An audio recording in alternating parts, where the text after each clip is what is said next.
I am Christopher John Björknes. It is April 8th, 2023.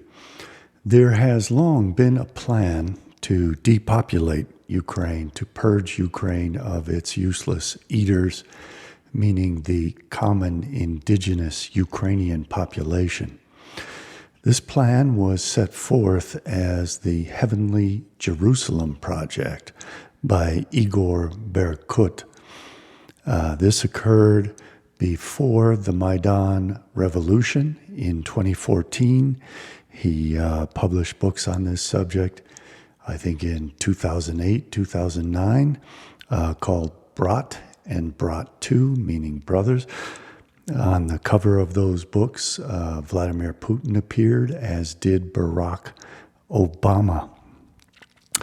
The U.S. taxpayer is funding the current war in Ukraine, and the common Ukrainian people are fighting that war and losing their lives to defend their homeland.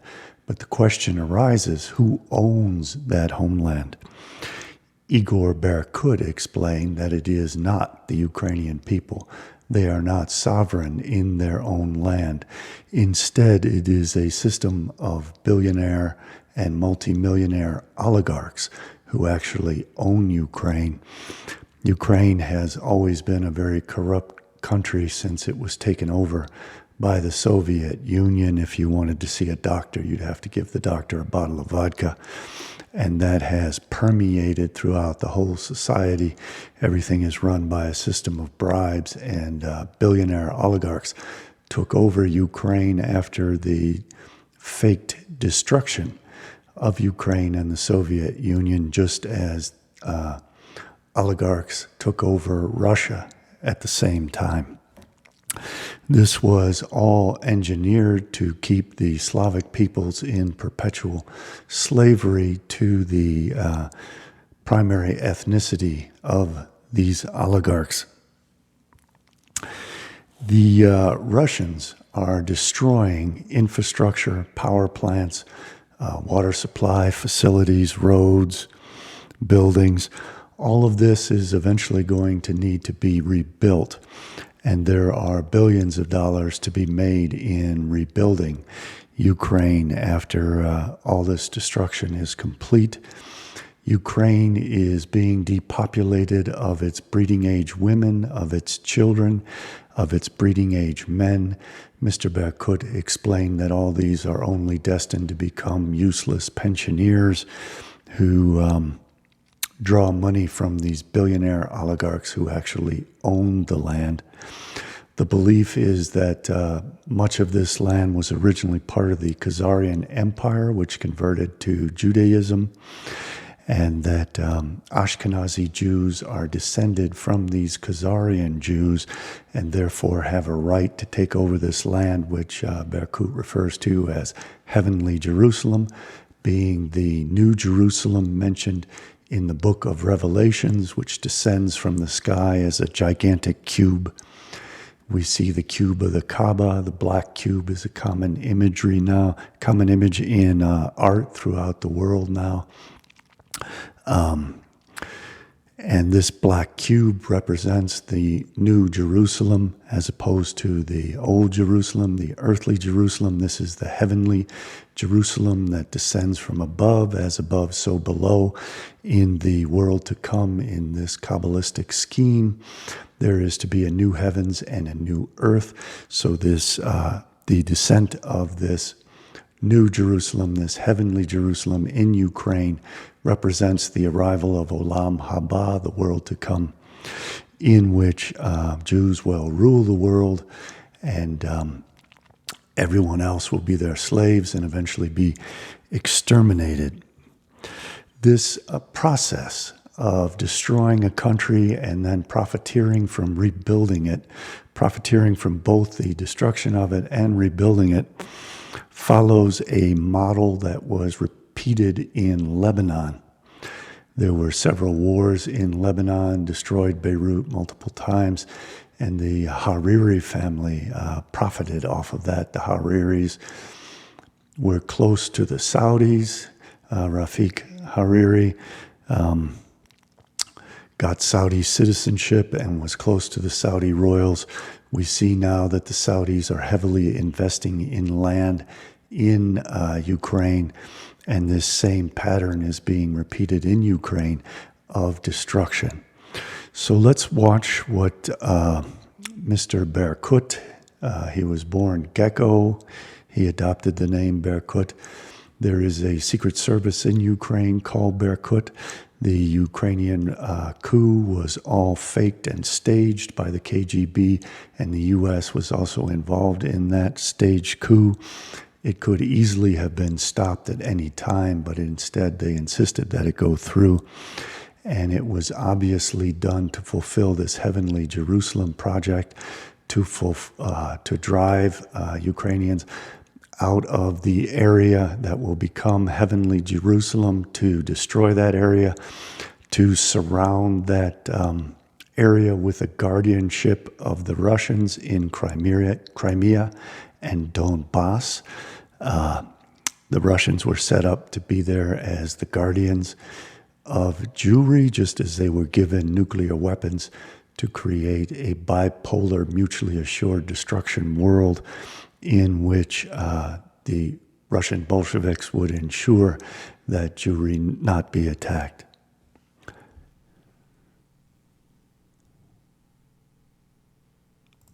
То, что большое количество людей в Украине не признает эти реформы как свои, направленные для их же блага, по нашему мнению, происходит из-за того, что люди в силу инерционности своего мышления продолжают отождествлять Украину сегодняшнюю с Украиной советской в части социальных обязательств перед народом.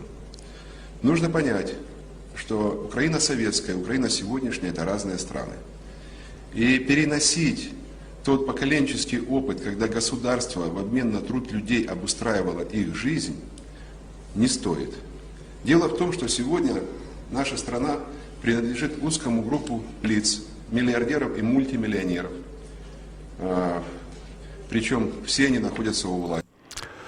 What he's saying is very significant, that Ukraine does not belong to the Ukrainian people. It instead belongs to billionaires, that the Soviet Union had provided sustenance for these people, but that now these billionaires have no obligation whatsoever to provide any form of government support for the Ukrainian people. Instead, they can corruptly utilize their wealth to take over the entire nation and displace the Ukrainian people. All of this goes along with Milton Friedman and the libertarian movement, this idea that there is no social responsibility other than through the government. So what they do is they deliberately make the government weak, destroy the government, transfer all the assets of the nation to a privileged class of oligarchs, and effectively enslave the people, and then deprive them of any means of making income, eventually killing them off. Либо контролирует власть, является ее составной частью и не имеет никакого отношения к народу. Начиная с того, что если мы возьмем Конституцию 1978 года УССР, там было написано, что Украина общенародное государство. В нашей Конституции такого нет. С какой стати собственники нашей страны должны брать на себя социальные обязательства по содержанию миллионов людей, которые не приносят им прибыли, либо не являются для них источником, либо не являются их охраной, либо не являются для них источником удовольствий. Посмотрите, кто сегодня живет плохо? Все те люди, которые не могли вписаться в обслугу владельцев государства. Все, кто являются сегодня обслугой владельцев государства, и живут хорошо и не жалуются. Мало того, всячески отстаивают существующий строй, начиная от всяких гнусных политологов с рыбьими фамилиями, перебегающих за один лагерь в другой, и заканчивая звездами театра и кино и эстрады. Никто не жалуется. Разве Таисия Повалий жалуется на жизнь? Нет. Вот. Это не значит, что она плохая певица, она божественная певица. Но я еще раз хочу сказать, что все, кто не вписался в обслугу владельцев страны, жалуются на свою несчастную, никчемную жизнь. Но с какой стати владельцы нашей страны будут заботиться о 14 миллионах пенсионеров, о каких-то детях, о каких-то многодетных. Про инвалидов я вообще не говорю. Когда наша страна в виде заводов, фабрик, инфраструктурных объектов, ГОКов, это горно-обогатительные комбинаты, нефтеперегонных заводов, карьеров, шахт, досталось несколько сот семьям в нашей стране, вместе с этим по казусу судьбы, вместе с этим... This has also been a process of the IMF and the World Bank building infrastructure in countries by providing them with loans, which the people then pay for, but the people don't derive the benefits of all that infrastructure that's constructed. Instead, it's held in private hands. Those private hands gain 25-year leases, and they grossly exploit the people. The people cannot pay back those loans. They lose even more of their sovereignty and their lands to these oligarchs who buy everything up. We see everything being privatized around the world and consolidated and aggregated into the same hands. They take over the garbage collection, the water supply, they build roads and then charge tolls. All of this is in private hands so that these people take over the function of the state but have no obligations under the Constitution to honor the rights of the people and essentially enslave all of the people. They provide no social benefits to the people. Instead, they perpetually tax them through all of these means. This took place long ago. Jews were accused of building toll roads where everyone would have to pay a toll to pass. In the Russian Empire, they got laws passed where anyone who passed by an inn would have to drink a glass of vodka.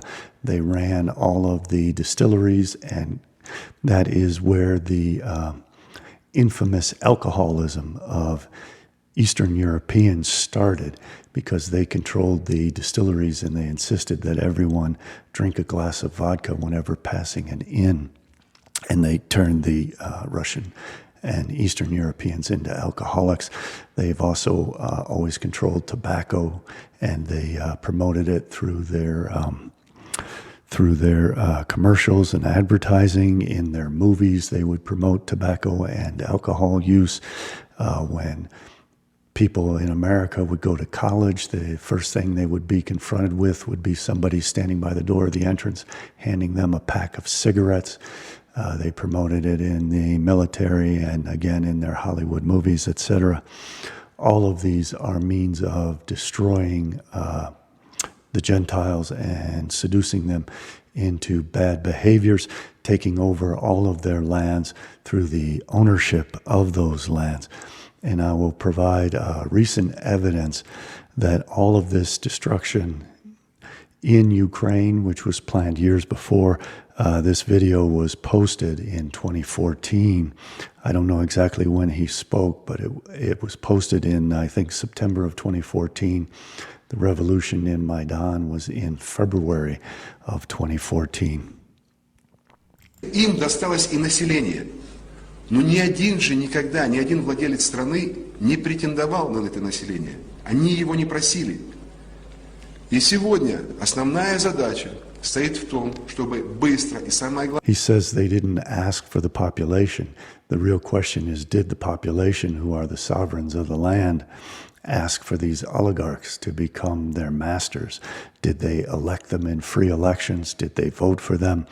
Did they approve a constitution which would enable private ownership of the entire country and render all of the people back into serfs? Or was this done covertly and as a subterfuge against the people? This was all organized by the KGB and by the oligarchs prior to the fake fall of the Soviet Union and prior to the fake revolution, Maidan revolution in 2014. So the populace never agreed to any of this. They never signed off their liberty to be slaves and serfs of these oligarchs. Эффективно, как можно дешевле избавиться от всего этого, от всего того, что находится в зоне умирания. Почему мы говорим быстро и эффективно? Потому что прежде всего все эти люди, которые требуют к себе социального отношения со стороны государства, они проедают ресурсы, ежедневно проедают ресурсы. И неоднократно мы говорили, что эти там всякие нищие, эти там учителя, врачи почти каждый день есть хотят. Во-вторых, они все в будущем, опять же, нищие пенсионеры. Чтобы избавиться от них, нужно что сделать? Первое, чтобы вытеснить их за грань социума. Первое. Второе, добиться того, чтобы их социальное пенсионное накопление там, и все, что там было раньше в обязательствах, они до этого прежде всего не доживали, ссылаясь, конечно, при этом на опыт наиболее развитых стран, где уровень жизни на 10, 15, 20 лет выше, чем наш. И в-третьих, это выдавить их из страны. Потому что по оценке немецкого политического института, берлинского, прошу прощения, для того, чтобы существующая система вошла в равновесие в Украине при существующем режиме не партии регионов, не Виктора Федоровича режим, а режим, когда существуют владельцы страны, в Украине достаточно 4 и 5 миллионов. Все лишнее должно быть утилизировано.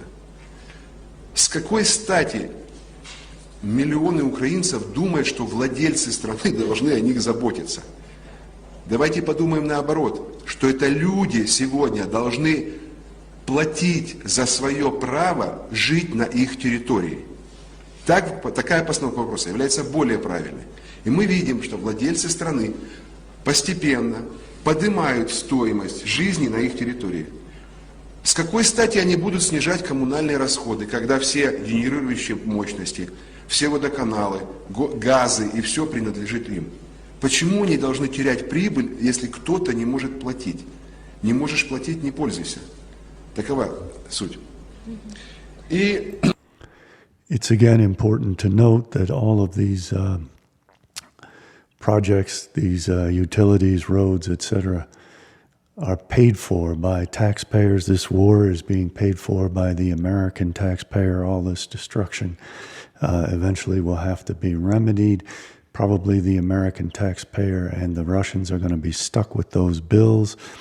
If this heavenly Jerusalem project goes through, there will be a massive Jewish state built in the central south of Ukraine, guarded by the Russians from Crimea and from Donbass. Eventually, the Russians will be pushed out of Crimea. All the choice coastal real estate will be owned by Jewish oligarchs. Russia is absorbing the orphan children of Ukraine. Ukrainian men of breeding age are being mass slaughtered in this war. Ukrainian women and their children have been evacuated to Poland and Romania and other countries and effectively chased out of the nation. All of this was anticipated many years before it took place. Both the Russians and Americans are participating in this project to depopulate and destroy Ukraine and to set it up so that there will be IMF and World Bank loans and all other kinds of loans. And all of this infrastructure will be built and the Ukrainian people will not profit from it. Those who led them into this slaughter will profit from it. Their farmland is being bought up by Americans, Saudis, and Europeans. They are being... everything they have is being stolen from them, including their lives. С этой точки зрения, все реформы, которые проводятся и будут проводиться в Украине, являются эффективными и правильными, потому что они направлены на то, чтобы владельцы государства, а это их государство, могли получать большую прибыль и соревноваться по богатству не с какой-нибудь там невнятной Венгрией или Румынией, а по богатству соревноваться с Россией, Великобританией, Германией и США. То есть наши владельцы нашей страны бросают вызов самым богатым людям планеты. И во всех этих смыслах. Зачем им нужны сельские школы? Для чего? сельские поликлиники. Что, для чего, почему? То есть зачем нужны больные, которые не в состоянии оплачивать свое лечение? So Mr. Berkut understood what was taking place. He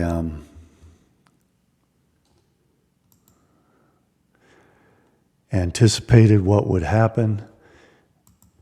Let's take a look at what Rafik Hariri was doing in Lebanon, which is very similar to what is happening in Ukraine. They are destroying it to eventually profit from rebuilding it. This is the Wikipedia page on Rafik Hariri. In 1965, Hariri went to Saudi Arabia to work. There he taught for a short period of time before shifting to the construction industry. In 1978, he gained Saudi Arabian citizenship in addition to his Lebanese citizenship. In 1969, Hariri established Synchronest, a small subcontracting firm which soon went out of business. He then went in business with the French construction firm Ogre for the construction of a hotel in Taif, Saudi Arabia, the timely construction of which earned praise from King Khaled. Hariri took over Ogre, forming Saudi Ogre, which became the main construction firm used by the Saudi royal family for all their important developments. As a result, a few years after his first contract with King Khaled, Hariri became a multi-billionaire. His appeals to the United Nations and services as an emissary to the Saudi royal family won him international recognition on the political stage for his humanitarian efforts. In 1982, Hariri donated $12 million to Lebanese victims of the 1978 South Lebanon conflict and helped clean up Beirut's streets with his company's money and contributed to early reconstruction efforts during lulls in the Lebanon War. Said to have heavily financed opposing militias during the war, his former deputy, Najah Wakim, later accused him of helping to destroy downtown Beirut in order to rebuild it again and make billions of dollars in the process. After the conflict, he acted as an envoy of the royal family to Lebanon. He continued to serve as a political advisor to Prince Bandar bin Sultan in 1983. He was implanted as the Saudis' strongman following the collapse of the PLO and the paucity of any viable Sunni leadership in the country, as well as a response to the rising power of the Shiite militia Amal. Hariri was accused of corruption that plagued Lebanon during the Syrian occupation. Among the allegations made against him was that his wealth grew from less than $1 billion when he was appointed prime minister in 1992 to over $16 billion when he died. The Company for Development and Reconstruction of Beirut's Central District, known as Solidaire, in which Hariri is the primary shareholder, expropriated most property in the central business district of Beirut, compensating each owner with shares in the company which were worth as little as 15% of the property's value. That Hariri and his business associates profited immensely from this project was an open secret. Something very similar is taking place in Ukraine. The Oakland Institute recently published a report, War and Theft, the Takeover of Ukraine's Agricultural Land, which reveals that despite the fact that Ukraine is embroiled in the middle of a war, some of the biggest, most wealthy players in the world are heavily investing, buying up, and now control 28% of the agricultural land in Ukraine. The farmers themselves are not only being mass murdered in this war, their farms are being taken from them by very wealthy people, by foreign people. who are profiteering from this war and setting themselves up to become the owners of Ukraine. The executive summary of this Oakland Institute report says, "The war in Ukraine has been at the center stage of foreign policy and media reports since February 2022. Little attention, however, has been given to a major issue, which is at the core of the conflict.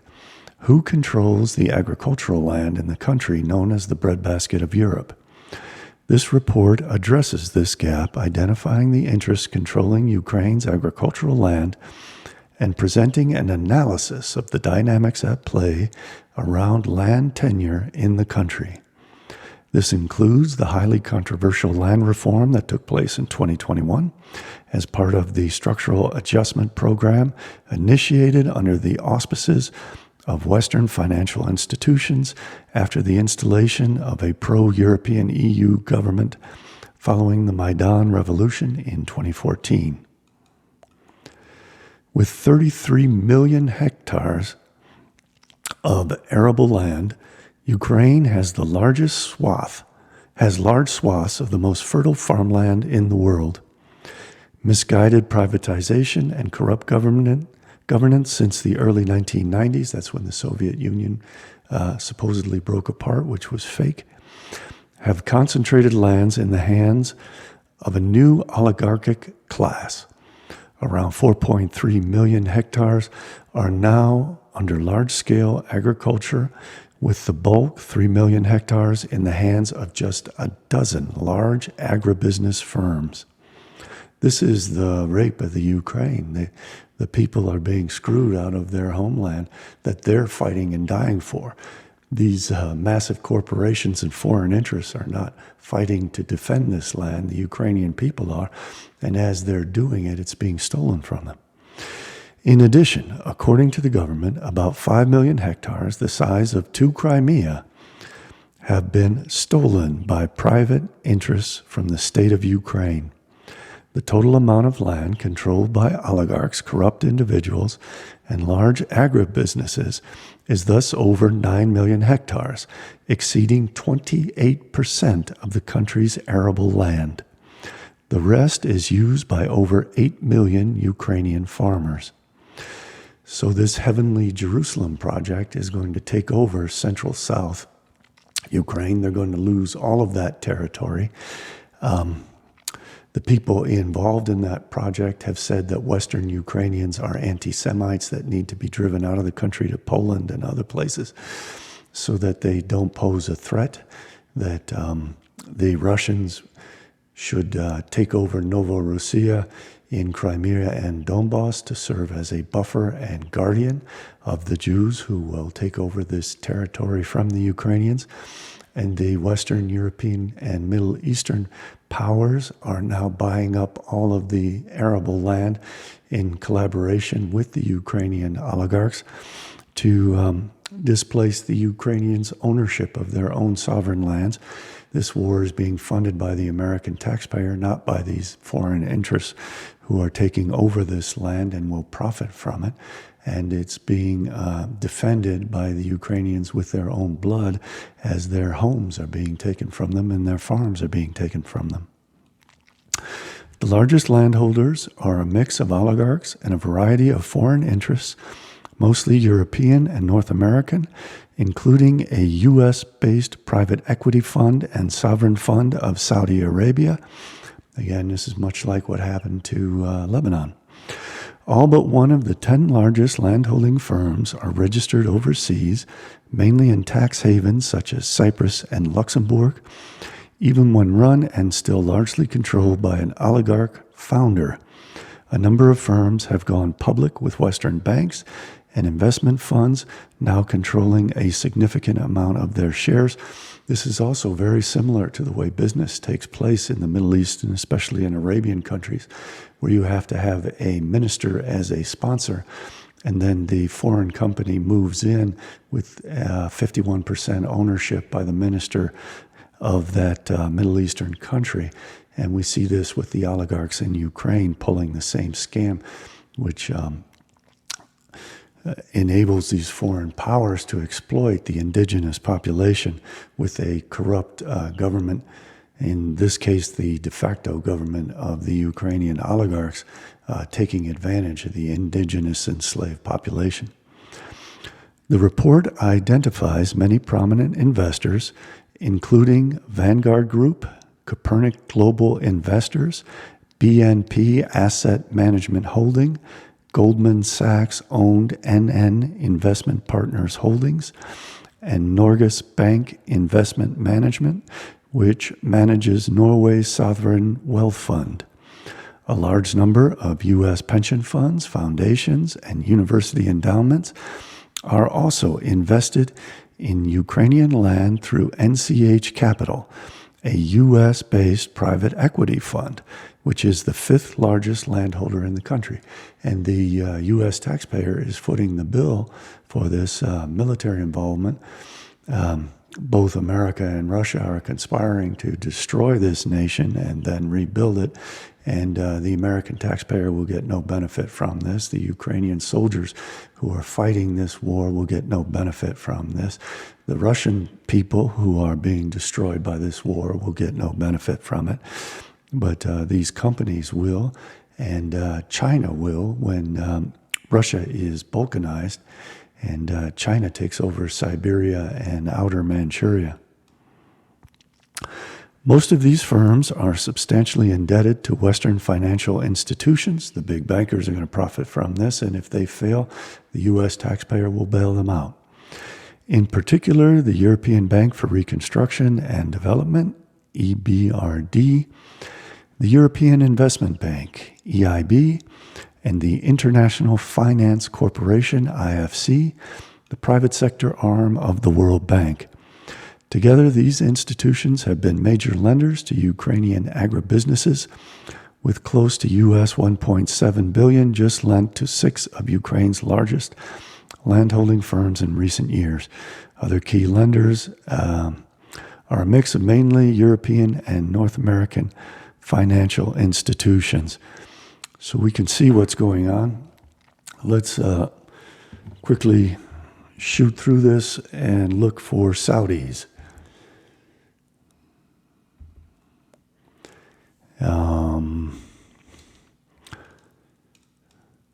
Who precisely controls Ukrainian land has long eluded researchers, as offshore tax havens and an opaque land tenure system make it difficult to discern. Research shows that large portions of the country's lands are controlled by Ukrainian oligarchs and foreign agribusinesses. Around 4.3 million hectares are under large-scale agriculture, with the bulk of it, over 3 million hectares, in the hands of just a dozen large agribusiness firms. So Ukraine is being terribly exploited. These are the largest landholders, oligarchs, foreign firms, and all this is being funded by big banks. And it is certainly not to the benefit of the Ukrainian people in any sense. Let's look up Goldman, as in Goldman Sachs.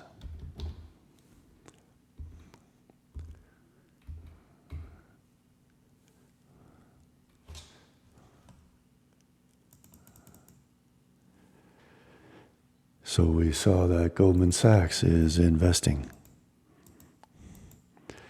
in this land. The world is being threatened with nuclear war as these games are being played to establish the Heavenly Jerusalem project to depopulate Ukraine, to replace the Ukrainian people with a new Jewish state. This Jewish state is to be protected by America and Russia against the supposed Slavic anti-Semites of Western Ukraine and Poland and etc. The Slavic peoples are being decimated and destroyed in their indigenous homelands. All of this was discussed long before it took place, and we need to stop it. The way that we can stop it is by creating new leadership in the United States and in Russia. Leadership which represents the best interests of Russians and Americans. Same needs to happen in Ukraine. They need a government in place which is not thoroughly corrupt, which is not profiteering off the destruction of the Ukrainian people. And I'm going to make a video discussing all of this, and I'm going to propose the idea, which I earlier proposed in a book, which was my first book that was officially banned, in which I propose that the Americans and Russians join forces. Ukraine should be a part of it too. The Americans and European peoples, including the Russians, produce most of the food in the world and control 95% of the nuclear weapons in the world. Instead of mutually assured destruction, which was created by Jewish communists, we should be employed in mutually assured preservation, bring peace to the world instead of World War III. I will be producing that video soon. I'm going to demonstrate how, as European peoples consume one another, the Chinese are benefiting from this, setting up the Belt and Road Initiative, hoping that Russia is completely destroyed so they can gobble up the lands of Outer Manchuria, Siberia, probably most all of Russia. They need better oil routes for this Middle Eastern oil cartel that they are setting up. The Malacca Straits are vulnerable. They want to set up a port. They're going to take over eastern India and set up a port on the Bay of Bengal so that they don't have to traverse through those straits, the Malacca Straits. And again, I'll produce a video on all of this. I would appreciate it very much if you would contribute. I received some contributions related to my last video. I'm very grateful to those of you who did contribute. Thank you very much. It keeps me going. I'm at the breaking point. I need your contributions. I need your help. And I'm going to try to bring some solutions. Very few people in the world are offering solutions, and I think we could turn this all around, move away from World War III, join into confederation with Russia instead of Russia and America destroying one another and destroying Ukraine. We could instead be promoting our own self-interests, bettering our cultures, bettering our societies, improving the value of our currencies instead of allowing the Chinese and this BRICS conglomerate to take over the world. They're pretending that it was American sanctions which created, American sanctions on Russia which created BRICS, which is total nonsense. BRICS was in the works long before this war in Ukraine broke out. They were always intending to destroy the American dollar. The Libertarian Party is a communist front that has been trying to undermine the American dollar for decades and decades. It was established by bankers. This is all being done by design, and the blame is not being put on the real culprits. Instead, America is being scapegoated. Russia is being scapegoated. China is being glorified. Xi Jinping is being raised artificially as the Antichrist. When he first came to power, the American media promoted him and his wife as if they were the new Kennedys who were going to save the world. Instead, their purpose is to destroy European peoples and enslave the world. And this new heavenly Jerusalem will be at the heart of Belt and Road as well, Israel.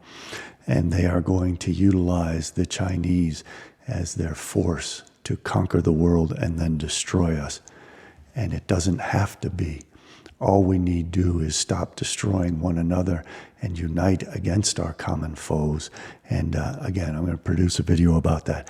I would be very grateful to you if you would visit my website, CJBBooks.com. Beneath each book title is a contribution link. Please contribute. This takes an enormous amount of time. I'm the only person in the world bringing forth these facts, and I'm the only person in the world proposing these solutions. Thank you for watching. Please like, share, and subscribe. I will see you next time. Bye for now.